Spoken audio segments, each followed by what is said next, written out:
todos y todas, dependiendo del lugar el país donde se encuentren.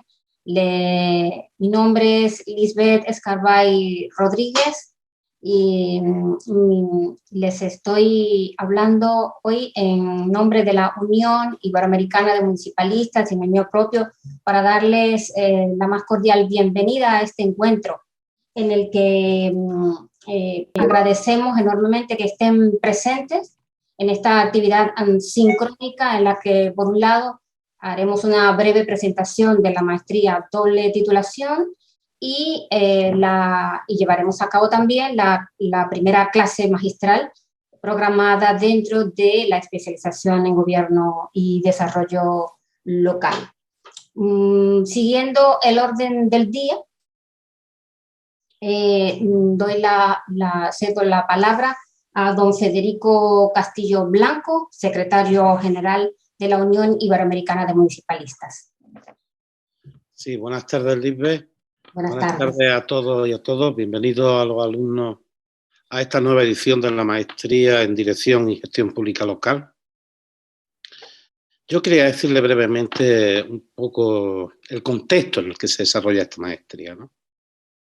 Esta maestría, para que se hagan una idea, estamos ya en la 23 o 24 edición de la misma, ¿no?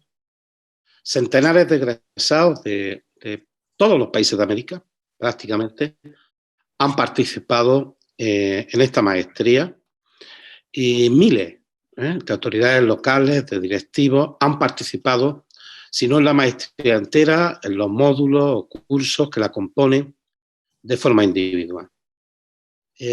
Tan cercanos a los 30.000 las personas que han participado en las distintas actividades. Es decir, no están ustedes solos. Son muchos más que los que están ustedes viendo, los que han podido participar en las actividades de formación. Una maestría que empezó teniendo 4 sedes, allá por los años 90, en México, en Guatemala. Eran sedes regionales en Guatemala, en Córdoba, Argentina y en Venezuela, en Maracaibo. Y que luego progresivamente fue adoptando una modalidad semipresencial y finalmente con una preeminencia de lo virtual, ¿no? Es una maestría esencialmente virtual, sin prejuicios, de que, como podrán ustedes ver, existe la posibilidad en algunos de los cursos de los que forman parte de la maestría de realizar estancias en España, digamos, como fase vivencial de ese concreto curso. Es una maestría, por tanto, virtual y en ese sentido es una maestría que rompe la barrera del tiempo y del espacio. Es decir, hoy estamos, como decía Lisbeth, en forma sincrónica, pero es una solo en determinados momentos va a ser sincrónica. En la mayoría del tiempo esta posibilidad de romper la barrera del tiempo y del espacio nos permite interactuar a todos a la vez. Es una maestría internacional, es decir, el conjunto de su profesorado no es de todos los países de Iberoamérica, no de todos los países de Iberoamérica, pero de gran parte de los países de Iberoamérica, incluyendo también a España, ¿no? Lógicamente. Es una maestría modular y en ese sentido es una maestría que permite su realización de una vez, siguiendo el íter establecido, o permite empezar en un curso posterior y luego empezar por el principio, porque tiene básicamente 3 fases. La fase primera, que es la que iniciamos esta semana, que es el diploma o la especialización en gobierno y desarrollo local, que es es un curso diseñado básicamente para entregar las habilidades y las herramientas básicas para ejercer o desempeñarse en el gobierno local, con un conjunto de módulos que ustedes seguramente ya conocen y que yo creo que abordan los temas más esenciales que afectan al gobierno local y además lo miran con perspectiva de futuro. Este año se ha incluido también un módulo dedicado a la administración digital, porque entre otras cosas la pandemia nos ha mostrado que la aplazada digitalización de los gobiernos locales, la siempre aplazada digitalización, ya no es una opción. La administración digital ya está aquí y nosotros también teníamos que remozar la maestría, incluyendo, por tanto, también un módulo que diera un pie de entrada a esa administración digital que está llegando y que está por venir. Tiene una segunda fase, que es básicamente de transmisión de habilidades gerenciales, y una tercera fase que es diversa según la especialización que se quiera realizar en distintas materias, en desarrollo económico local, en ordenación del territorio y urbanismo, en función pública y gestión de recursos humanos, etc. Por otro lado, esta es una acción formativa pensada para adultos. Como verán ustedes, el conjunto de sus compañeros es una formación típica de adultos, no son niños, la mayoría de ellos son gente que ya se desempeña en el mundo laboral, que ya tienen su propio desarrollo profesional, que trabaja en gobiernos locales y, por tanto, es una maestría que permite, de alguna forma, la interacción positiva, buscando sinergia entre los propios participantes de la maestría. Por último, le diría que, como otra característica de esta maestría, es que transmite saberes, sin duda, transmite conocimiento, pero transmite también know-how, saber hacer. Es decir, la maestría tratará a lo largo de toda su duración a no solo transmitirle qué es, sino también cómo se hace. Cómo se hace según, lógicamente, el tipo de módulo y el contenido del módulo que sea. En definitiva, le estamos invitando a una experiencia de formación rica, comparada en el sentido de que van ustedes a tener compañeros de distintos países, de distintas regiones. Y yo le diría, por último, característica, quiero subrayar especialmente, es una maestría compartida. Una maestría compartida con UNICEPES y con la Universidad Digital del Estado de México, en una acción conjunta de las tres instituciones que hoy nos acompaña y que quiero saludar especialmente a Gabriel de la Universidad Digital del Estado de México y Aldo de UNICEPES, y agradecerles pues, el apoyo permanente que al desarrollo de esta maestría presta. Desde la OI nos sentimos felices cada año cuando iniciamos este curso base de la maestría y de alguna forma lo hacemos porque la UIN tiene un sentir de la relación entre las personas que trabajamos en el mundo local muy amigable. Uno de nuestros lemas es personas que trabajan con personas para las personas.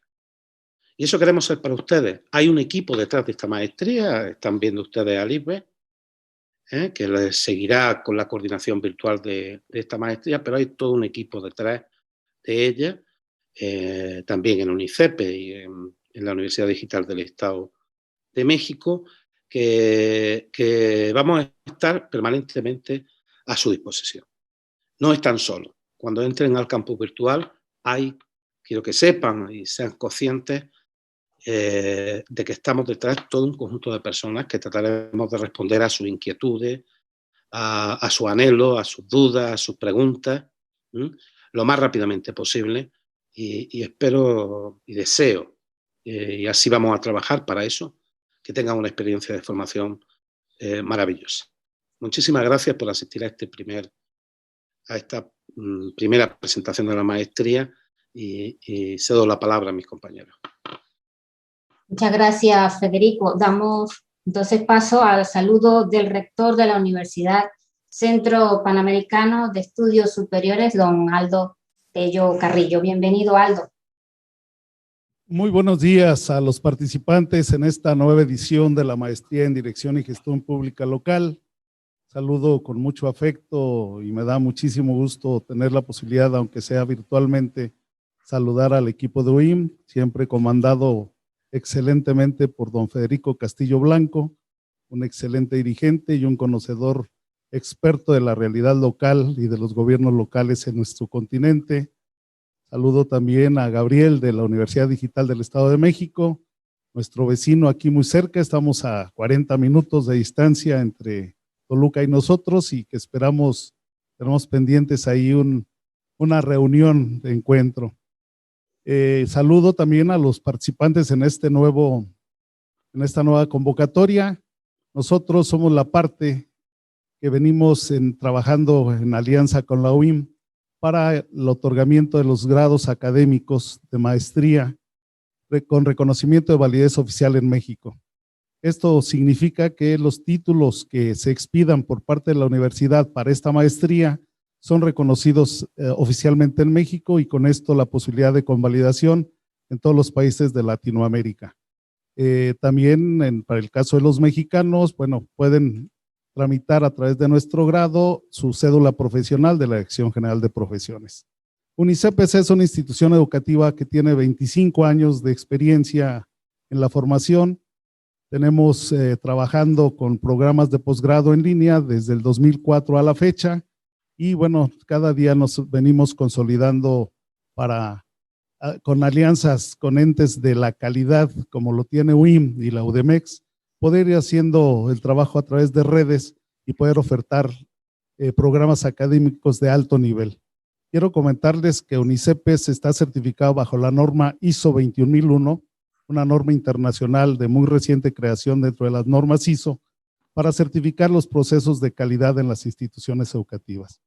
Y hoy exactamente es nuestro segundo día de una auditoría que nos está practicando los comités interinstitucionales para la evaluación de la educación superior, en donde nos están analizando nuestros programas de doctorado para otorgarles la acreditación de alta calidad que la Secretaría de Educación en México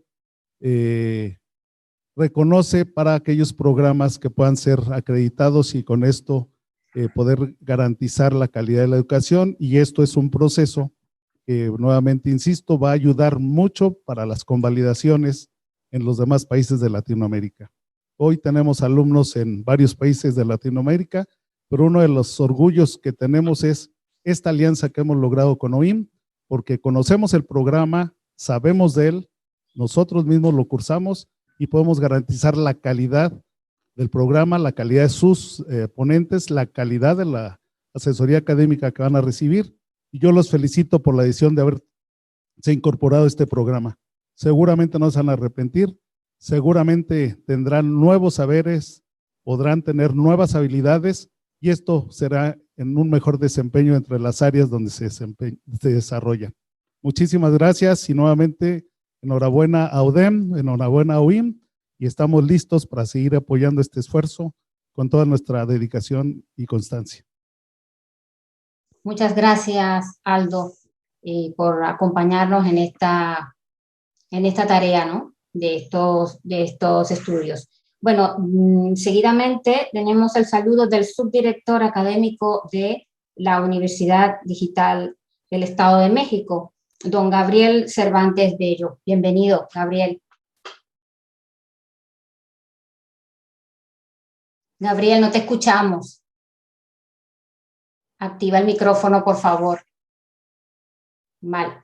Buenas tardes. Buenas tardes. Un gusto para la Universidad Digital del Estado de México, pues participar en esta creación, en esta invitación en la cuestión de dirección y gestión pública local. Es claro para la universidad que la digitalización es una actividad forzada en la sociedad, no solamente en el ámbito educativo, sino también en el ámbito comercial, social. Es imposible escapar de ello. Es por eso que nosotros vemos con muy buenos ojos, vemos también con muchas esperanzas, esta creación de nuevos programas es indispensable no solo para entender la transformación de la sociedad, sino también para entender las nuevas necesidades sociales nacidas en este nuevo entorno, para poder reaccionar de una manera adecuada. La globalización en la educación ha permitido elegir no solo los temas los cuales nosotros vamos a trabajar, sino la profundidad con la que se nutren nuestros conocimientos. Entender estos conocimientos, esta formación en un contexto internacional, favorece nutriendo de experiencia. Y es ahí donde está la riqueza de esta interacción. Encontrarse con nuevas formas de pensar nos obliga a volver a ver y ver nuestra visión en un contexto del conocimiento y su aplicación para la transformación de la sociedad. Les deseo el mejor de los esfuerzos que coronen el éxito de esta formación de personas altamente calificadas y preparadas en un tema tan sensible como es la gestión pública local. Les agradezco mucho la invitación. Reciban un saludo de nuestra rectora, la maestra en Ciencias, Isi Martínez Ramos. Muy buenas tardes. Muy buenas tardes, muchísimas gracias. Bueno, luego de esta presentación de estas personas que tienen que ver con la maestría doble titulación por la acreditación que sus organismos emiten a nuestra maestría, bueno, ya Federico ha hecho un esbozo general, digamos, de aspectos sobre la estructura y algún aspecto técnico sobre la maestría. Y bueno, poco más que agregar para no extendernos sobre los aspectos que pudiéramos, resaltar, un poco lo que ha dicho Federico para quienes han entrado un poquito tarde, que la maestría tiene la modalidad virtual. Hay quien puede hacerla íntegramente virtual, pero también puede optarse por cursar algunos módulos, algunas actividades presencial que pueden venir a realizar, ya sea en España o en algunos de los países donde se desarrolle el programa de la UIN a través de los territorios.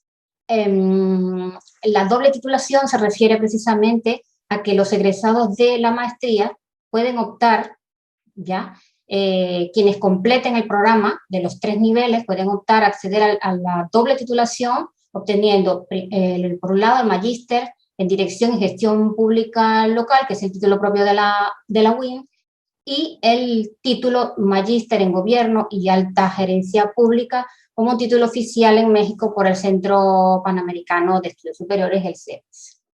En cuanto, bueno, a los niveles, ya Federico nos ha comentado que son 3 niveles. Nivel 1, especialización en Gobierno y Desarrollo Local. El nivel 2, especialización en Alta Gerencia Pública, como los 2 niveles, digamos, básicos, que coincide en que debe ser cursado por todos. Y un tercer nivel que dentro del que los participantes pueden elegir dentro de las temáticas que se convoquen cada año. Bueno, no nos vamos a extender un poco sobre los detalles, toda la información que requieran sobre los niveles, sobre cómo incorporarse, sobre si participar en la maestría en cada especialización por separado y luego integrarse a la maestría, todo se les puede enviar a través del correo. Estaremos compartiéndole toda esta información desde las aulas, el enlace sobre la maestría, todos los detalles que ustedes necesiten conocer, y bienvenido todo aquel que desde el programa, desde la matrícula que tenga, pueda incorporarse a la maestría, que es el gran marco de todos estos estudios. Bueno, también tendremos toda la información sobre las becas, sobre las titulaciones y, bueno, sobre todo los niveles. Sin demorar más, pues damos paso entonces ahora a la clase magistral sobre escenarios para la acción local en el siglo XXI, que es el tema del módulo 1, que ya está habilitado en el campus, que ya los participantes conocen, que ya están dentro del aula, donde el profesor Federico les ha saludado. Y bueno, hoy tenemos la gran suerte de tenerlo nada más y nada menos en una clase magistral, así que aprovechémosla y Federico, cuando desees.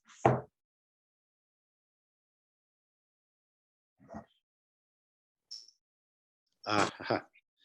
Bien, efectivamente, queríamos aprovechar también este primer encuentro con ustedes para hacer una clase sincrónica. La hemos titulado muy pomposamente Conferencia Magistral, pero en realidad es una exposición que lo que va a tratar es de completar las lecciones que ustedes ya tienen en el campus, esas 4 lecciones, esas lecturas complementarias, vídeos, el chat que iniciaremos a partir de mañana, el foro de debate, que además abordará precisamente la cuestión que hoy vamos a debatir, o sobre la que yo voy a establecer una idea de forma breve. No es mi idea extenderme en exceso, sobre el título que ven ahí. ¿Cuáles son los retos municipales tras la crisis pandémica? ¿Cuál es la situación en que han quedado los gobiernos del territorio y cuál es la situación en que el municipalismo ha de hacer frente a los nuevos retos que ha planteado esta crisis pandémica? Tanto durante la misma como en el post de la misma, donde creo además que los gobiernos locales asumen una gran responsabilidad. Quiero decirle dos cosas antes de seguir. Y es que pedirles disculpas, yo soy andaluz, soy de Granada y por tanto notarán un acento difícil a veces que reúne todos los defectos fonéticos que se puede tener en el lenguaje, seseo, etcétera, etcétera. Yo ya les pido de antemano disculpas porque a veces realmente es difícil, o así, eso me comenta la gente, seguirme, ¿no? En segundo lugar, que la conferencia es de carácter general, es decir, quiero decir con ello que América es una región muy diversa, no es un espacio uniforme, hay países y países con distintos grados de desarrollo, países donde los municipios tienen un papel más preponderante, países donde los municipios tienen un papel subordinado o más subordinado. Por tanto, muchas de las cosas que diga, como están dichas a nivel general, podrán no coincidir exactamente con lo que pasa en su país, pero de alguna forma reflejan, digamos, la generalidad de lo que está pasando ahora mismo en la región, en Iberoamérica. Bien, y sin más dilación, empiezo ya. Los municipios teníamos un montón de retos en este siglo XXI. Por eso los objetivos del milenio primero, por eso los objetivos de desarrollo sostenible 2030, y es que nos enfrentamos seriamente a distintos retos que nos van a poner en cuestión muchas de las cosas que hacemos y cómo las hacemos y cómo las prestamos y cómo y de qué forma producimos las políticas públicas. Yo les he puesto ahí 4 cosas que van a cambiar sin duda la política pública a nivel estatal, a nivel regional y a nivel municipal. La superpoblación. Esto va a ocasionar problemas de abastecimiento, por ejemplo, de agua. Y la concentración urbana sigue siendo un hecho. Es verdad que las grandes megápolis están viendo reducirse su incremento poblacional, pero las ciudades medias lo están viendo crecer, es decir, la población va a ser predominantemente urbana en un futuro próximo, y esto nos obliga a replantearnos qué es el gobierno del territorio, quién lo ejerce, dónde tiene que estar localizado el poder, qué competencias tiene que tener ese poder. También va a haber cambios demográficos. Cambios demográficos todavía. La región es una región joven, pero lo cierto es que progresivamente la pirámide poblacional empieza a invertirse, también en Iberoamérica, y esto va a exigir un replanteamiento de muchas políticas que ahora mismo prestamos. Políticas sociales para los ancianos, cómo prestamos las políticas de juventud, qué necesidades de educación vamos a tener, que a lo mejor no son las mismas que ahora mismo. En tercer lugar, el cambio climático es algo que está ahí. Ustedes en algunas partes de América se vive con especial intensidad. Y esto es algo que se produce también en las ciudades. Se produce básicamente en las ciudades. Recordarán lo que pasó al inicio de la crisis pandémica. Y cómo de pronto nos despertamos en unas ciudades que parecían ostras. Habíamos suprimido nada más que los coches. Y aquello parecía realmente otra cosa. El aire empezó a ser distinto, el ambiente empezó a ser más agradable, el ruido. Bien. Eso también va a obligar a cambios y a cambios esenciales en nuestra política de transporte público, en nuestra política de creación de espacio público, en nuestra política de articulación de la sociedad en la ciudad. La globalización es también otro elemento que va a tener una influencia decisiva en los territorios. Ya se puede decir que la economía mundial se mueve a través de unas redes localizadas en grandes ciudades del mundo, donde se concentra la mayoría de la actividad de capital, industrial, comercial. Por otra parte, la virtualización de muchas de esas actividades está permitiendo que esto se produzca de una forma acelerada. Todos conocemos Amazon, en fin, etcétera, etcétera. Y todo esto va a repercutir también en el futuro del empleo local, va a repercutir también en la forma en que tendremos que plantear la actividad económica, etcétera. Es decir, teníamos ya un buen catálogo de cosas. Teníamos un buen catálogo de cosas para hacer frente.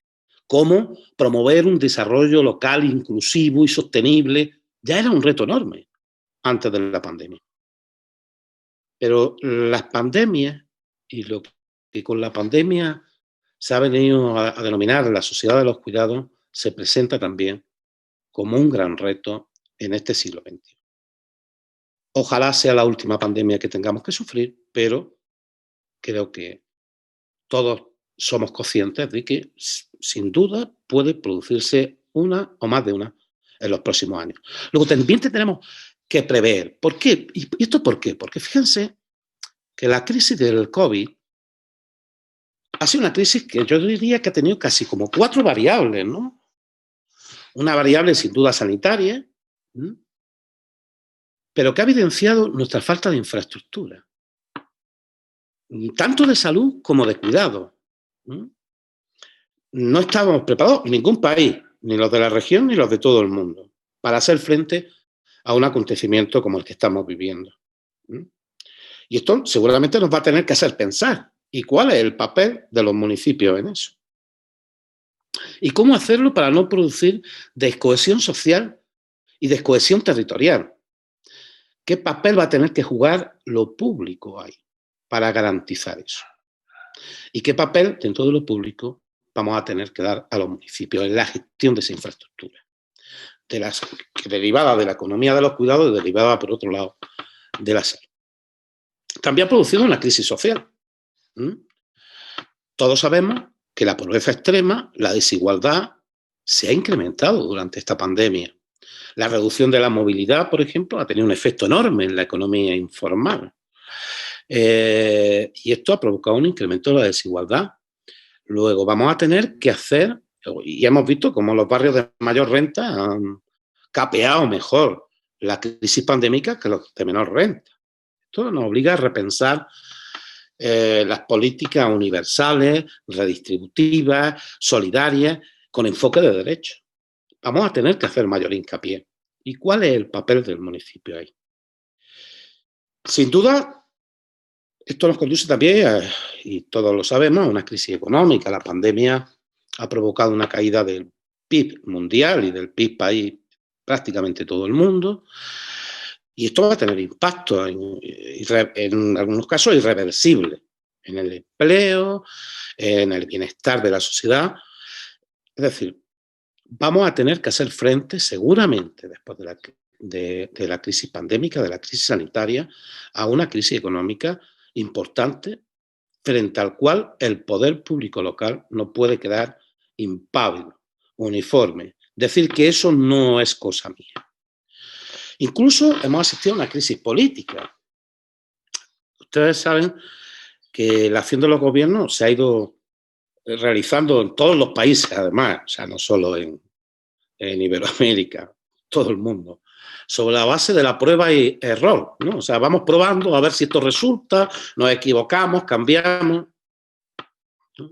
Pero es que además, en muchos casos hemos visto enfrentamientos entre el poder local y el poder central por la gestión de esta pandemia, por enfoques diferentes a cómo enfrentarla, porque el gobierno local está en el territorio. Y cuando se está en el territorio se viven los problemas. A nivel central los problemas se ven de otra manera y a veces ha habido esta dicotomía.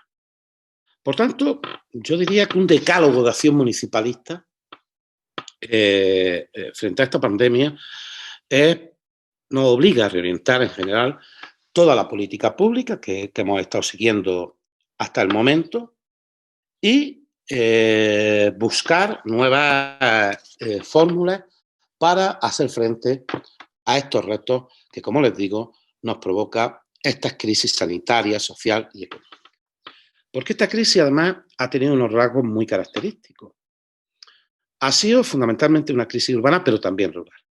las zonas rurales también han sufrido la falta de infraestructura, y aunque la epidemia ha sido muy urbana por la concentración de población, lo cierto es que también ha tenido finalmente un efecto en los municipios rurales.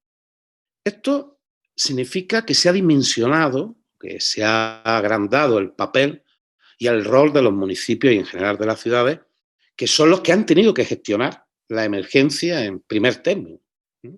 Son los primeros que han tenido que hacer frente al desastre sanitario que en algunas localidades se estaba produciendo.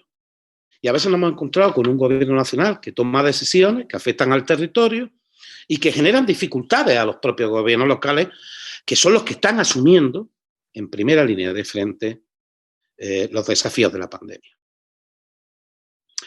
Y son los municipios, como les digo, son los que están en la primera línea. Las decisiones se toman a nivel central, pero se ejecutan en el territorio.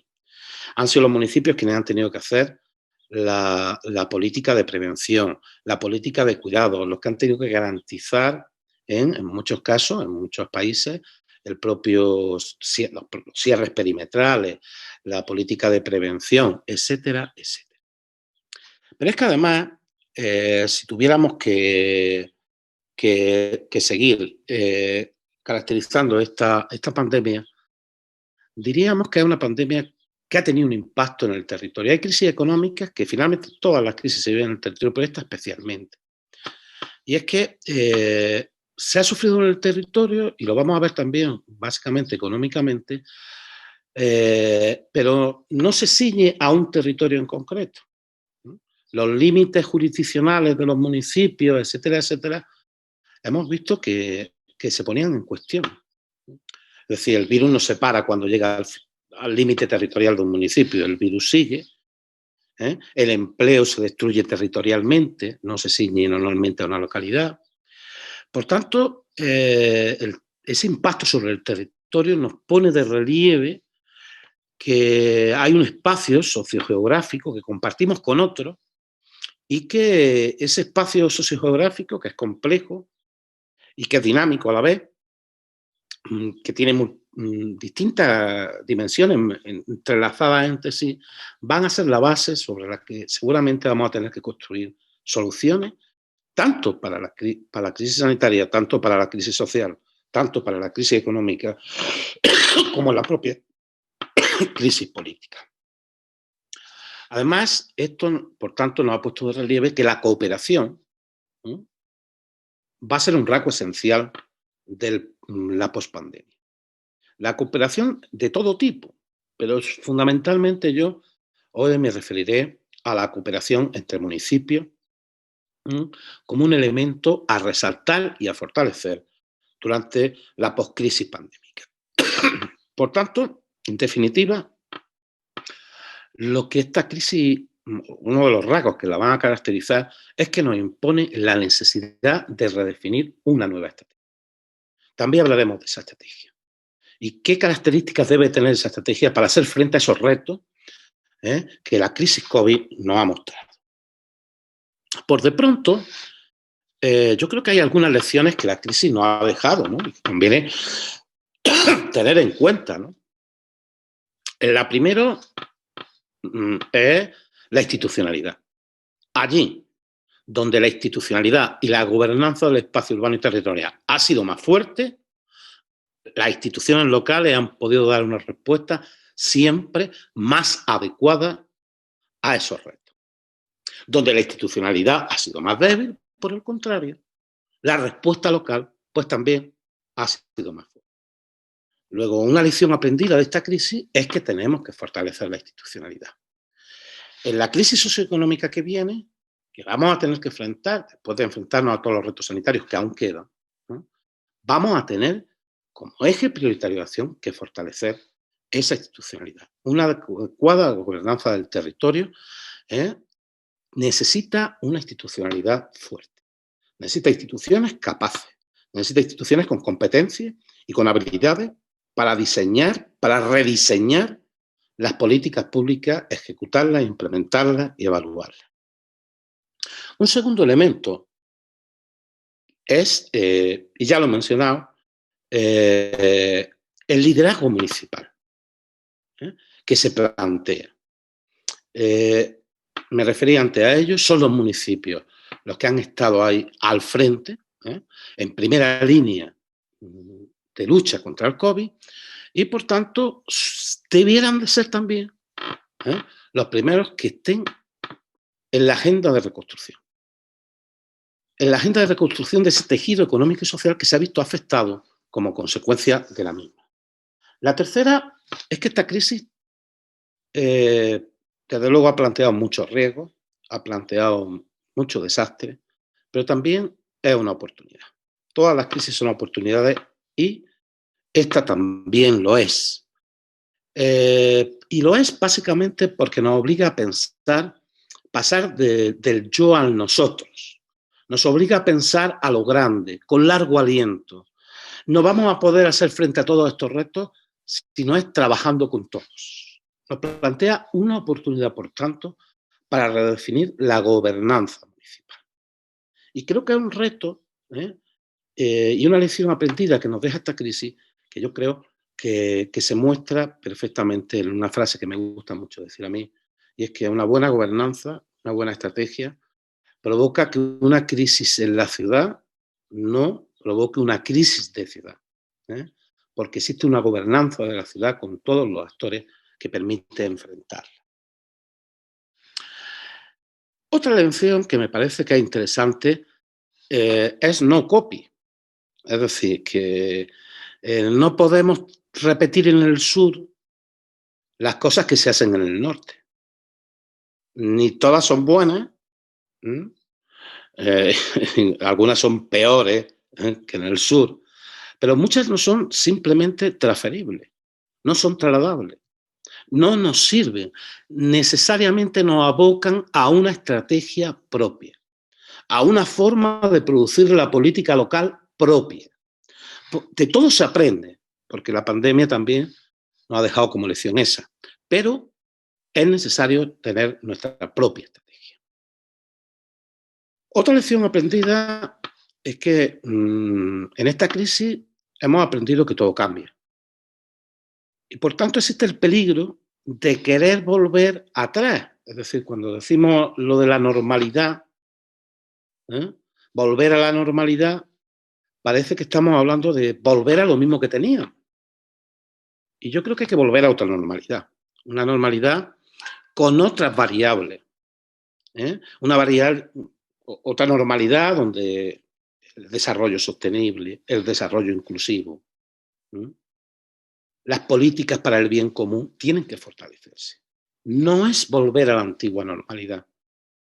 Es necesario rediseñar y reconstruir esa nueva normalidad a la que nos dirigimos. Y por tanto hay que incorporar los cambios que nos ha enseñado esta pandemia, porque nos ha enseñado muchas cosas. Nos ha enseñado que teníamos una ciudad insostenible, que teníamos una infraestructura en salud y de cuidado débil, que teníamos una falta de institucionalidad que nos ha impedido en muchos casos y en muchos municipios, a pesar de los magníficos ejemplos que hay, hacer frente, digamos, con la solvencia que hubiese sido preciso la crisis pandémica y seguramente esta crisis posterior. Por tanto, necesitamos incorporar esos cambios, la sostenibilidad ambiental, el consumo o el consumismo. Tendremos que replantearnos el cambio hacia un modelo energético con la utilización de las energías renovables, la gestión sostenible de los residuos urbanos, es decir, incorporar aquello que teníamos pendiente, pero que ahora se ha vuelto dependiente en urgente. Y sobre estas claves, esas lecciones aprendidas, es donde podemos hacer esa nueva estrategia, ese nuevo esfuerzo, que yo lo titulo como esto, como una nueva estrategia, un nuevo enfoque y un cambio de paradigma. Y lo sustento esto en 6 grandes ideas. La primera es que es preciso establecer una estrategia compartida. Es decir, necesitamos el empoderamiento de la ciudadanía de las políticas que crean ciudad.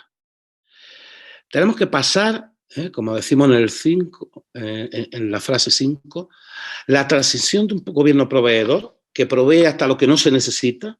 A veces los alcaldes de muchas de nuestras localidades dan cosas que ni siquiera se necesitan, que ni siquiera se necesitan, a un gobierno relacional, que hacer un gobierno local con empoderamiento de la ciudadanía y cohesión social. Esto es una tarea urgente. Los objetivos de 2030 ya no lo proponen, pero hay que hacer mayor hincapié en el tema. En segundo lugar, tenemos que incrementar el capital social de la ciudad. Y esto significa políticas de transparencia y políticas de buen gobierno. Tenemos que mejorar nuestros sistemas de información al exterior, tanto la publicidad activa como la publicidad pasiva. Los ciudadanos tienen que conocer, porque si no, no se empoderan. Los ciudadanos tienen que saber qué está ocurriendo en la ciudad, qué está ocurriendo en el gobierno, ser partícipes. Fijaros que, por ejemplo, las redes sociales han pasado a ser, en un primer momento, las instituciones públicas eran una especie de instrumento, de herramienta para comunicar cosas, a ser una herramienta importante de participación de la ciudadanía en la acción de gobierno. Sí, tenemos una serie de instrumentos, pero tenemos que esos instrumentos volcarlos a esa nueva estrategia, a ese nuevo enfoque, a ese cambio de paradigma que yo estoy señalando. Esto nos implica una tercera idea, que son procesos de participación enfocados hacia el compromiso ciudadano. No el ritualismo participativo. Los procesos de participación ciudadana adquieren verdadero sentido cuando lo que hacen es generar compromiso ciudadano con la política que se implementa. Colaboración, discusión, toma de acuerdos, consenso, un gobierno compartido. Y esto, por tanto, nos obliga a establecer prioridades compartidas con todos los sectores, con el sector empresarial, con el sector del conocimiento, con los sectores políticos. El gobierno local está llamado a liderar un proceso en el que todos los actores son importantes, son protagonistas y, por tanto, se comprometen, y especialmente los ciudadanos, con esa política. Esto nos va a ayudar a hacer algo importante, que es pasar a hacer esa transición. De gobierno proveedor, yo siempre me acuerdo de esas frases que he visto muchas veces por América: el alcalde del deporte venga a construir canchas de fútbol, polideportivos, y a lo mejor no se necesitan tantas canchas ni polideportivos. A lo mejor se necesitan otras cosas. Esto implica otra forma de hacer gobierno que deriva de todas esas ideas anteriores. Un gobierno relacional, un nuevo concepto de gobernanza democrática que significa liderar procesos en los que todos participan. Y bien, y todo esto desemboca en una idea en la que, como les dije, me quiero detener. Y me quiero detener porque creo que tenemos serios déficits en la región iberoamericana en esta materia, que es la cooperación en general. Aquí podríamos meter la cooperación internacional, la cooperación entre distintos niveles de gobierno, pero yo me voy a referir específicamente a la cooperación entre municipios. Desde este punto de vista, primero voy a dar 8 ideas sobre esto que me parecen relevantes. La cooperación, como digo ahí, tiene que ser políticamente útil.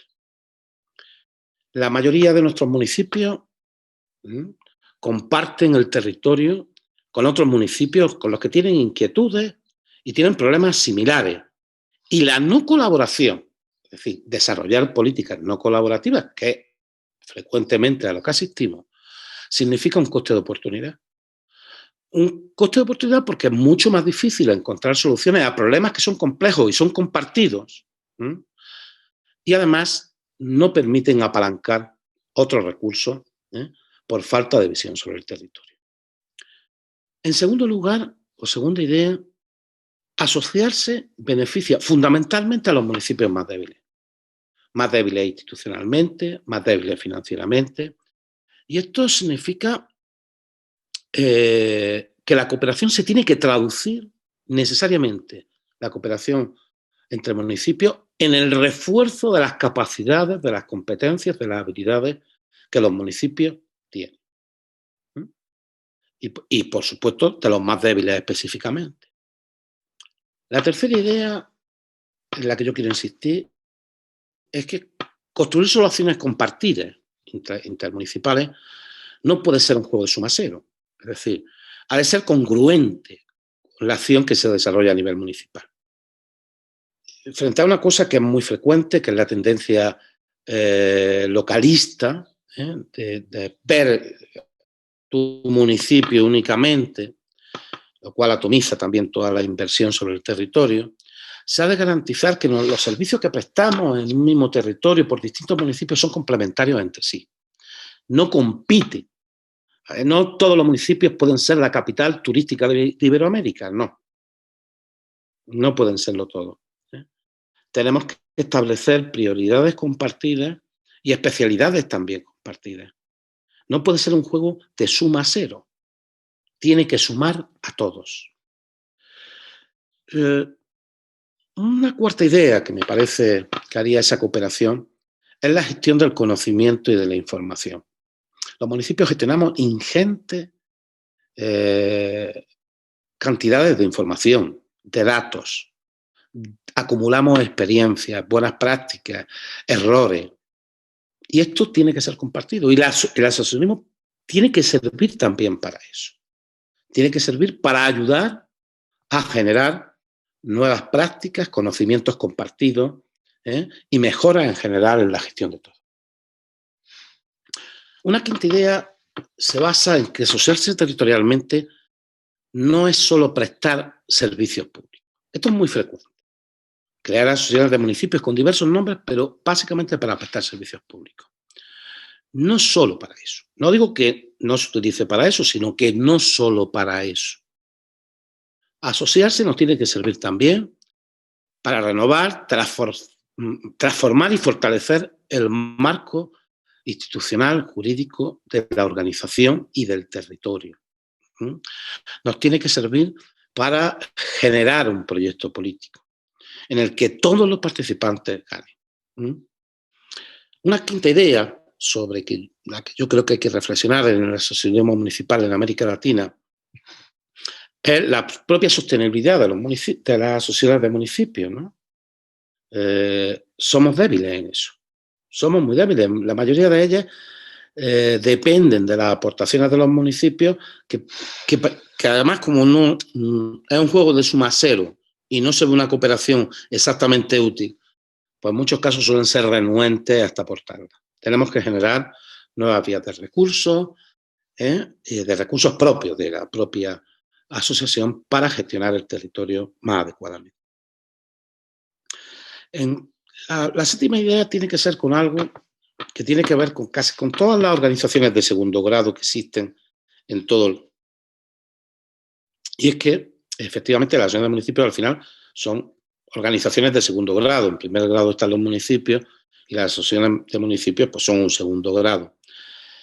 Y desde este punto de vista, la asociación tiene que producir resultados útiles para los ciudadanos. Y eso enlaza con la octava idea. Legitimación del asociacionismo significa no solo que se prestan servicios a los municipios, sino que se prestan servicios a los ciudadanos que también pueden participar en la definición de la asociación municipal. Este conjunto de ideas que yo diría que nos proponen estos retos que tenemos, creo que son una hoja de ruta, no son las únicas, pero sí son hitos que pienso que son necesarios si queremos hacer frente a todos estos retos, como os digo, que el siglo XXI nos plantea, que se condensan muy bien en los Objetivos de Desarrollo Sostenible 2030, pero que la crisis pandémica creo que ha agudizado y que ha de alguna forma incrementado, y de la que nuestros responsables políticos y las autoridades en general y los funcionarios al servicio de los gobiernos locales deben de tomar nota. Bueno, aquí lo dejo, estas reflexiones, que creo que también sirven de alguna forma para introducir, como les digo, el foro de debate que precisamente va a analizar este tema. Muchísimas gracias a todos por su atención y de nuevo bienvenidos a esta maestría, bienvenidos a esta especialización, bienvenidos a este módulo de la especialización que tengo el honor de compartir. Llevo ya muchos años impartiendo este módulo. Ya peino canas, empecé mucho menos, prácticamente sin canas, ya tengo canas. Y les aseguro que para mí ha sido una experiencia maravillosa, sí.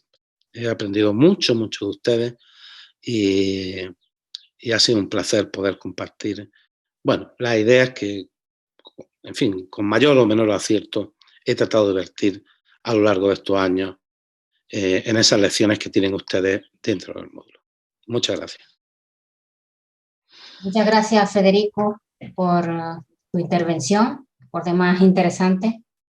Y bueno, pues ahora tenemos una pequeña ronda de preguntas y consultas sobre tu disertación, para lo cual pedimos a los participantes que tengan alguna consulta, levantar la mano a través del chat para tomar turno para la pregunta, o pues si alguien quiere iniciar activando el micrófono y diciendo su pregunta, porque son pocos participantes, podemos iniciar de esta manera y luego levantando la mano con la opción que da el sistema.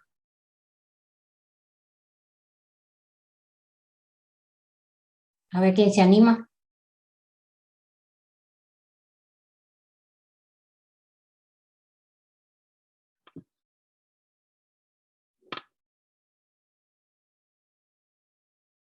También si alguien quiere dejar la pregunta en el chat, yo la puedo leer también, como queráis.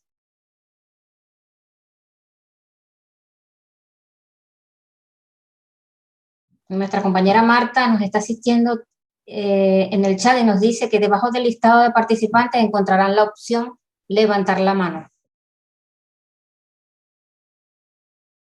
Si tienen alguna duda, algún comentario de lo que hemos escuchado del profesor Federico.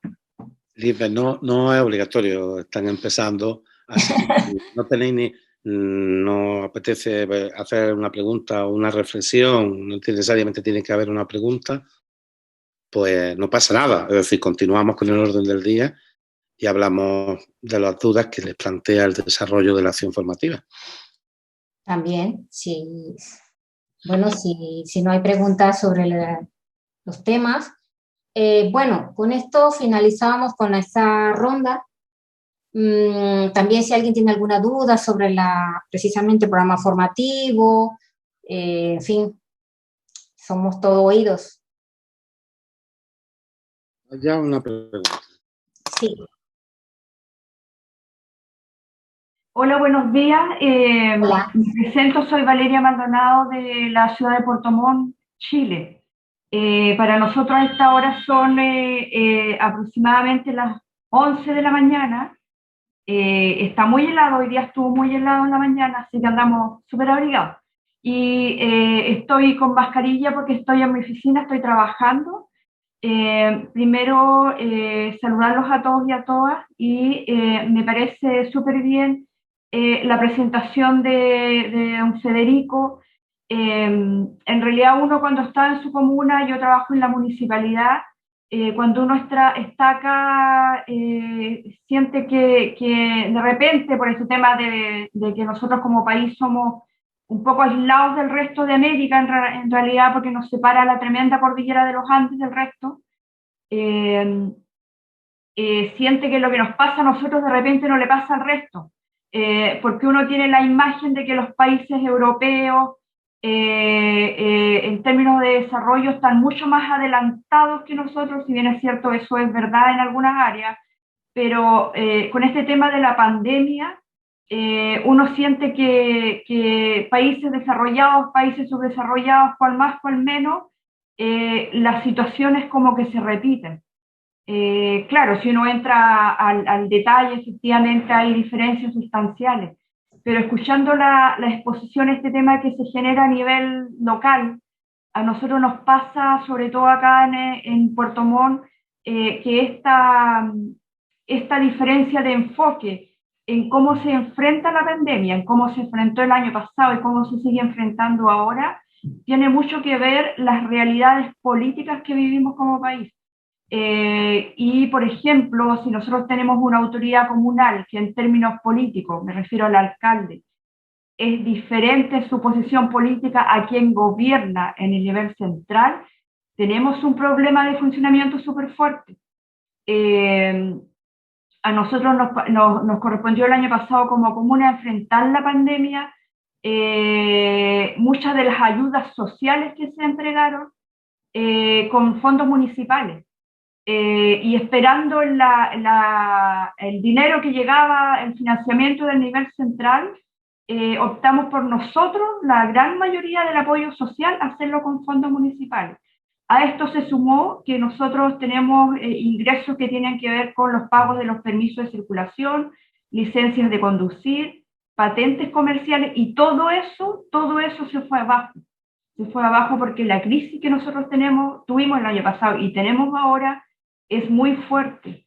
Pensando en estas ideas que comentaba el profesor respecto a cooperación, efectivamente yo creo que se nos viene este año un año súper complicado, porque acá Puerto Montt, una de sus características es que es una ciudad turística, por lo tanto tenemos muchos restaurantes, muchos hoteles.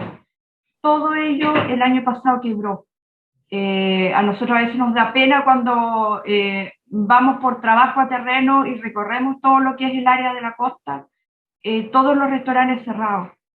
Cada uno de esos restaurantes contrataba a mucha gente que hoy día están cesantes.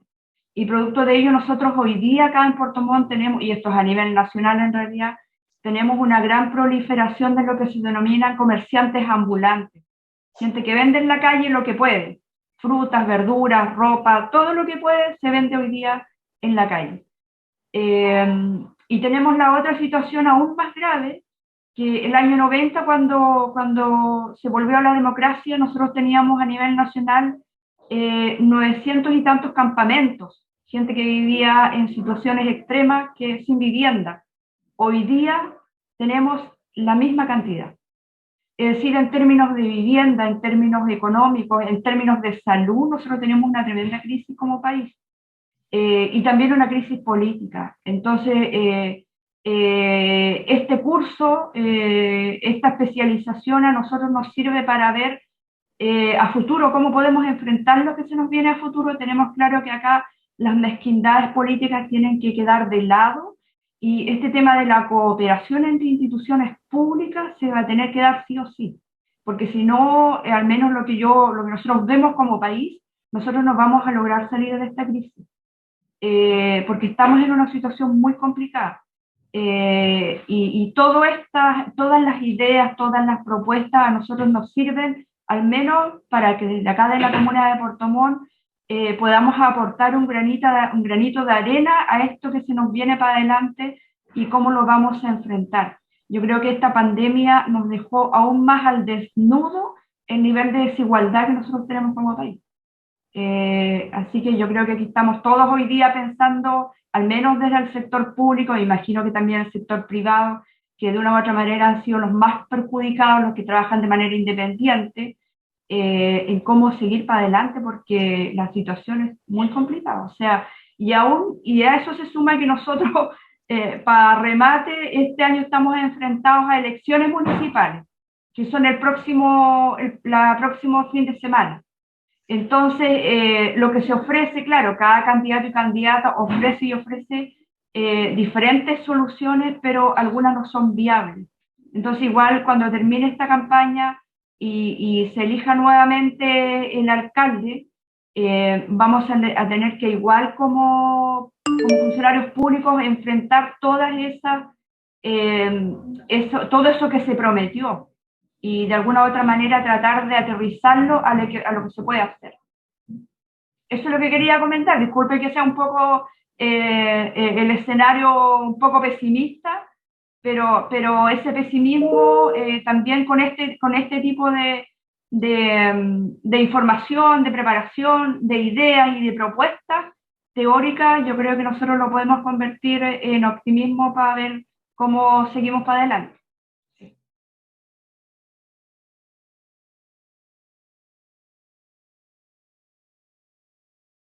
Pues muchas gracias. En fin, yo creo que tu intervención ha sido bastante expresiva un poco de lo que yo decía a lo largo de mi reflexión, ¿no? y pone negro sobre blanco en una realidad local concreta, Puerto Montt en este caso, esos retos de los que tú nos has hablado y que efectivamente nos obligan a transitar nuevos caminos que además creo que deben de ser caminos compartidos, ¿no? Eso que tú ponías de relieve, la divergencia política entre el gobierno local y el gobierno regional o el gobierno nacional, es algo que tenemos que superar como sociedades, como países. No podemos vivir estrategias divergentes para resolver problemas comunes. La salud no es algo que pueda ser objeto de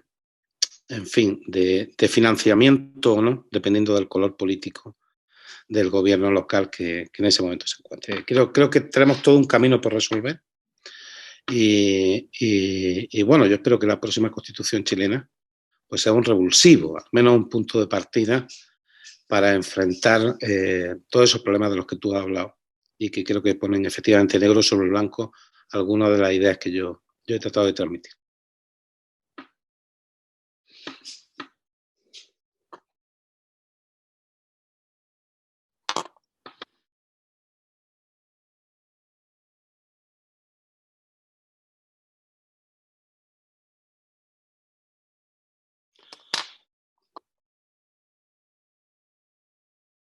Bueno, pues yo creo que podríamos pasar al siguiente punto del orden del día, ¿no? Bueno, ya con la ronda de preguntas ya culminábamos el orden del día. No nos queda más que... ¿No te escuchamos, Federico? ¿Tienes el micrófono? Una ronda de preguntas sobre la propia maestría y sobre el propio programa también, ¿no? Bueno, sí, si alguno pues tuviera alguna duda. ¿Alguna cosa? Sí. Gustavo quiere participar, ¿eh? Gustavo. ¿A Gustavo? Sí. ¿Nos escucha, Gustavo? Hola. Hola, ¿qué tal? Buen día. Hola, Gustavo. Un gusto coincidir con todos. Soy Gustavo Torres Salas, soy originario del Estado de México, de la República Mexicana. Un poco trayendo a colación lo que mencionaba nuestra compañera y también lo que mencionaba el profesor Ricardo sobre el tema de cómo hay una divergencia entre los gobiernos locales y también entre la propia federación en México. Y el cómo es necesario, es un poco latente en la reconstrucción del tejido social, el llamar a la ciudadanía que sea más partícipe de las políticas públicas, cómo los gobiernos locales pudieran hacer esto que se volviera un poco tangible, ¿no? El que pudiera ser un poco real, el que la ciudadanía pudiera tener interés sobre su propia gobernanza, ¿no? Si es un hecho que pues hoy en día hay una democracia, nada más queda la participación de los ciudadanos hasta el punto de la constitucional, ¿no? La mayoría de los ciudadanos, después de que pasan los procesos constitucionales en sus respectivos países o localidades, se desentienden totalmente de su gobernanza, ¿no? De la propia dirección que llevan sus municipios locales. ¿Cómo poder encontrar una estrategia en la cual los ciudadanos también sean partícipes de esa gobernabilidad en sus respectivos municipios, ¿no? Porque si bien es cierto que pues las administraciones municipales en turno llevan la tarea de administrar esos problemas para ofrecer soluciones, muchísimas de las ocasiones hay territorios que son tan inmensos localmente que tienen poblaciones o sectores que no están en constante comunicación o que no se ven permeados por muchas de las actividades que hacen los gobiernos locales dentro de la administración, ¿no? Entonces, ¿cómo poder lograr ese objetivo de que las diferentes comunidades que integran una municipalidad o una alcaldía pudieran estar interesadas o permearse, ¿no? De su participación dentro de la gobernabilidad de su propia localidad? Pues Gustavo, muchas gracias. Yo, en fin, cuando he hablado del ritualismo de la participación, me refería a que desde hace décadas hablamos de participación ciudadana en América Latina y en general en Iberoamérica, pero digo lo reitero, con una especie de ritualismo. Ni la gente participa, ¿no?, ni se tiene en cuenta la participación de la gente, diría yo. Entonces, promover una política de participación, crear una gobernanza democrática, ese gobierno relacional que yo sugería, exige algunas cosas. Primero, exige capacidades. Si no te sabes gobernar tú, difícilmente gobiernas un territorio. Es decir, si tú no sabes gestionar ni tu propio municipio, qué difícil lo vas a tener para gestionar actores privados complejos con intereses distintos, el sector económico, el sector sindical, el sector empresarial, el sector del conocimiento, a los propios ciudadanos. Luego, tú tienes que tener fortaleza, tienes que tener un esquema que además esté convencido de ese asunto. No es que el alcalde hable de participación ciudadana, no es ni siquiera que exista un área de participación ciudadana. No, es que se haga participación ciudadana. Y eso también sí tiene mucho que ver con la influencia de lo que opinan los ciudadanos. Si los ciudadanos opinan y nunca se les hace caso, pues la gente deja de participar. Es verdad que en América Latina hay un fenómeno que no se da en España de forma tan cruda, que es la segregación interna de muchas de las ciudades, ¿no? En muchas ciudades de América Latina hay una segregación y hay una parte de la ciudad que ya ha prescindido del espacio público, que no le interesa el espacio público, ¿eh?, que no forma parte del espacio público, que vive para vivir y como pueda vivir. Hay una ciudad dentro de otra. Y por otro lado nos encontramos con otras zonas de la ciudad que están aisladas de la propia ciudad. Son zonas, digamos, de especial nivel económico alto, los barrios cerrados, que se proveen a sí mismos con independencia del Estado. O sea, ser capaz de meter a los ciudadanos en la ciudad, de compartir la política, exige mucha fortaleza institucional. O sea, si he empezado por ahí. Recuerda que he dicho que esta crisis nos tiene que hacer reflexionar sobre la urgencia de fortalecer la institucionalidad pública. Y de entrada es lo primero que hay que hacer, porque y luego, claro, o sea, yo cuando digo un poder políticamente compartido, también me refiero a que el ejercicio del poder político, cuando nos referimos a construir una gobernanza democrática, no es cosa del alcalde, es cosa de todo el equipo directivo, de todos los funcionarios, que a la hora de hacer su política se relacionan con la ciudadanía, escuchan a la ciudadanía, definen las políticas con la ciudadanía y los ciudadanos además lo ven. No es el presupuesto participativo solo, que ese es uno de los instrumentos que está bien, pero que no es solo realizar un presupuesto participativo, ni muchísimo menos. Es el estilo de hacer política. Y eso sí es, por supuesto, un gran liderazgo. Necesita un alcalde capaz de entenderse con los sectores económicos, sociales, con los otros partidos políticos, con los niveles regionales. Eso exige otra forma, No es fácil. Yo tampoco he dicho que lo fuera. Tampoco lo he dicho que lo fuera. Lo que sí que creo es que frente a esta crisis o adoptamos estilos de gobierno de ese tipo o difícilmente vamos a resolver problemas tan graves como los que nos vamos a encontrar. En cualquier caso, gracias, Gustavo, por hacer la pregunta que me ha permitido profundizar.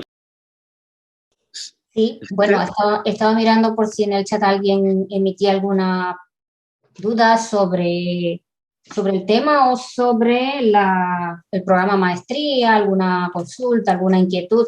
En todo caso, de no hacerlo ahora y posteriormente pudieran tener alguna pregunta, pueden escribirnos sobre cualquier aspecto y les orientamos al respecto. Pueden escribirnos a la dirección de correo egl@uimunicipalistas.org o a través del foro de consultas del aula en las que ya todos están. Y pues seguimos orientándoles y dándoles toda la información que ustedes requieran para insertarse en cualquier ámbito, cualquier aspecto que esté relacionado con la maestría UIM. Bueno, no nos queda más que despedir esta sesión, este encuentro. Esperemos que vengan otros tantos damos las gracias a los asistentes, a los participantes, a Aldo Tello, como rector de UNICEPES. Damos las gracias también a Gabriel Cervantes, director académico de UDEMEX. Por supuesto, muchas gracias Federico, a todos los que nos han acompañado. Y bueno, seguimos acompañándoles desde el campus. Mi nombre es Lisbeth Carbay. Para los que entraron tarde, bueno, me verán, me escucharán, me verán por todos lados. Y bueno, nada, seguimos a vuestra disposición todos, todo el equipo WIM. Y bueno, muchísimas gracias por participar.